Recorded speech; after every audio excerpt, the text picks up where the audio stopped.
let's talk for a second about a new development in Western medicine that is getting a lot of attention and has a lot of potential, particularly in the area of trauma and addiction.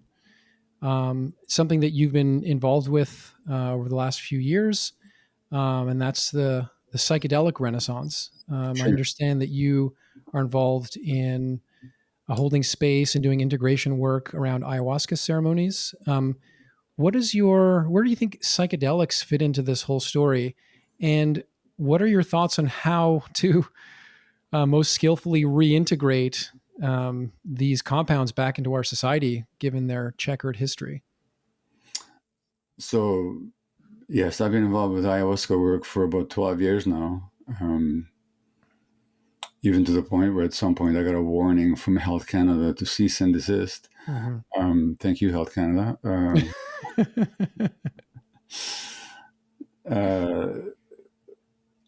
Which is interesting because by the time they sent me that notice, they had already acknowledged that ayahuasca was neither addictive nor harmful. And in fact, they had allowed it for religious purposes, just not for healing purposes. So we could talk about the illogicality of that.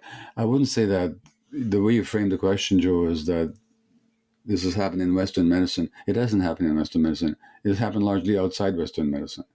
So the recrudescence of the psychedelic research and interest has not been mainstream by any means. But certainly, precisely because of the failures of Western medicine that I've been mentioning, and especially in the mental health field, there's been real interest in, well, what else is out there? Yeah. We have the resurgence of research, particularly the very detailed and extensive research now in the use of Mdma in the treatment of post-traumatic stress disorder. I mean, if somebody told you 5 years ago, Mdma could prevent ovarian cancer, you think that'd be nuts. Right. But in fact, it makes perfect sense. Right. Because if it can heal PTSD, it can help you heal all kinds of diseases or prevent all kinds of diseases.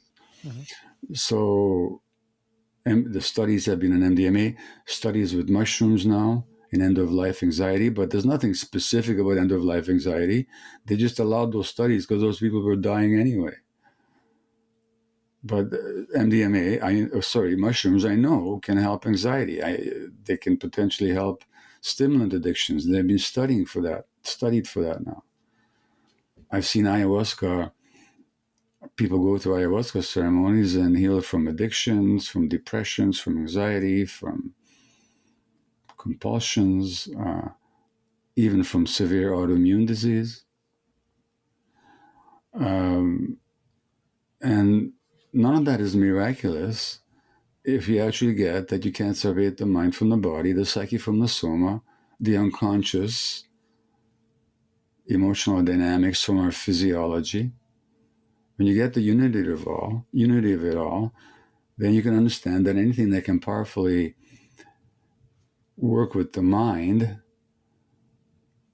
can have powerful impacts on people's mental states and people's physiological states. So that's what's happening now. Now it's being documented more and more. And again, because of the desperation with the failures of the mainstream model. Having said that, I'm not a psychedelic evangelist.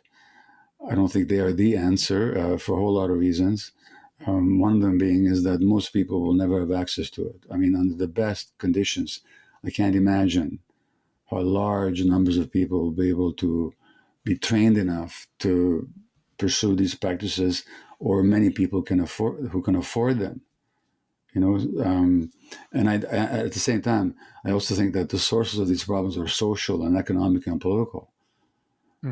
So that any treatment process only deals with the outcomes, not with sources, in a certain sense.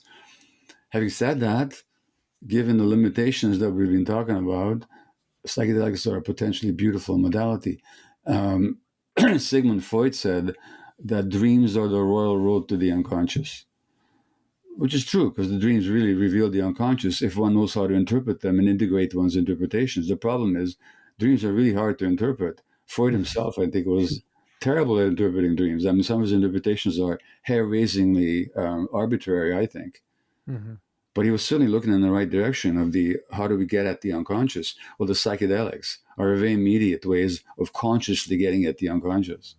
Mm-hmm. Because in the psychedelic experience, people are both conscious and they're having their unconscious run riot and reveal all its contents. What an amazing modality.